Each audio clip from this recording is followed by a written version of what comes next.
और एक पेड़ के नीचे बैठा। तभी वहां से एक साधु गुजरे। क्या बात है बेटा, तुम परेशान क्यों हो? बंटी ने उनको अपनी दादाजी की बीमारी और अपने घर के सारे हालात बताए। यह सुनकर साधु महाराज ने बंटी से कहा, तुम बिल्कुल चिंता मत करो बेटा, और हिम्मत से काम लो।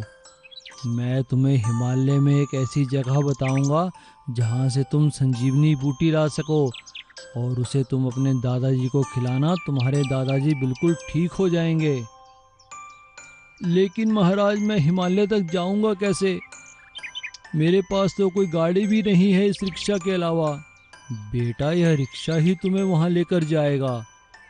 मैं तुम्हें एक ऐसा मंत्र दूंगा जिसे तुम रिक्शा पे बैठकर बोलोगे तो तुम्हारा रिक्शा उड़ने लगेगा और तुम जहाँ चाहो इसे ले जा सकते हो।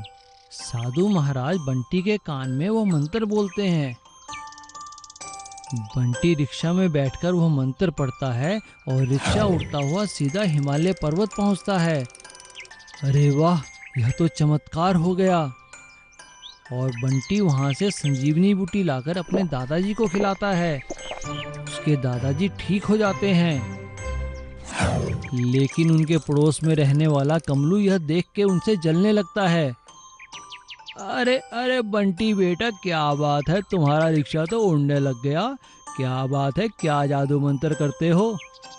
बंटी भोलेपन में उन्हें मंत्र बता देता है और कमलू लालच में आकर अपने रिक्शा पर बैठकर वह मंत्र पढ़ता है।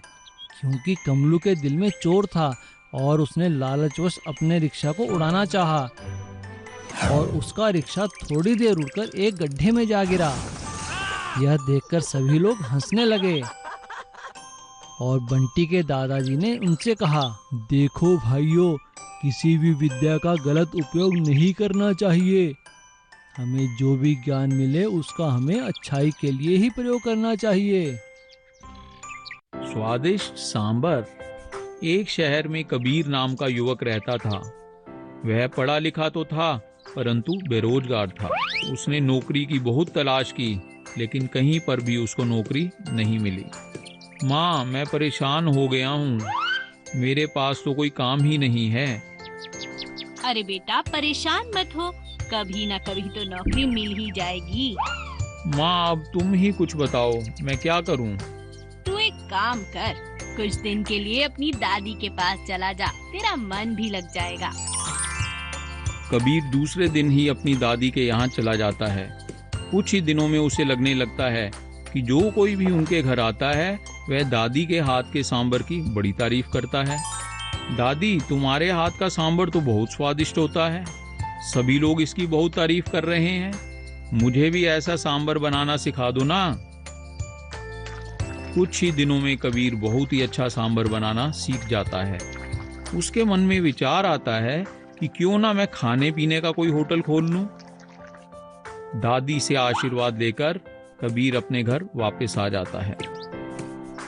अरे बेटा कबीर, अब तो तू बहुत खुश दिखाई दे रहा है।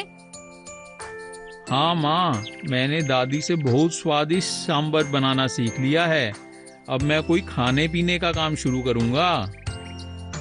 कबीर ने एक अच्छा होटल खोला जिसमें सांबर वह खुद ही बनाता था। कुछ ही दिनों में सांबर की वजह से उसका होटल बहुत मशहूर हो गया। लोग दूर दूर से उसका सांबर खाने आते।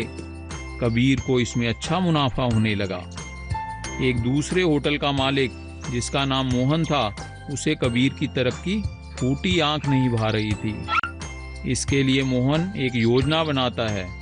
वह कबीर के होटल के एक कर्मचारी, जिसका नाम दीपक था, उससे बात करता है। भाई दीपक, मैं तुम्हें 3,000 रुपये दूंगा। मुझे करना क्या होगा?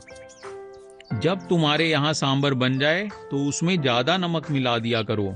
ऐसा करने से तुम्हारे यहाँ ग्राहक आने कम हो जाएंगे और मेरे यहाँ बढ़ जाएंगे। दीपक मान जाता है। अगले दिन से जैसे ही सांबर बनकर तैयार हो जाता है, दीपक चुपके से उसमें नमक मिला देता है। इस सब से ग्राहकों की शिकायतें बढ़ने लगती हैं। माँ, मुझे समझ नहीं आ रहा कि मैं सांबर तो अच्छा बनाता हूँ, लेकिन उसमें नमक ज्यादा पड़ जाता है। और ग्राहक कम होते चले जाते हैं। अच्छा, अगर तुझे किसी पर शक है तो अपनी रसोई में खुफिया कैमरा लगवा ले और किसी को इस बारे में कहना मत। उसी समय कबीर बिना किसी को बताए रसोई में खुफिया कैमरा लगा देता है।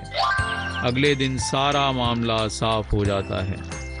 दीपक रंगे हाथ पकड़े जाने के बाद अपना गुनाह कबूल कर लेता है और सारी बात कबीर को बता देता है।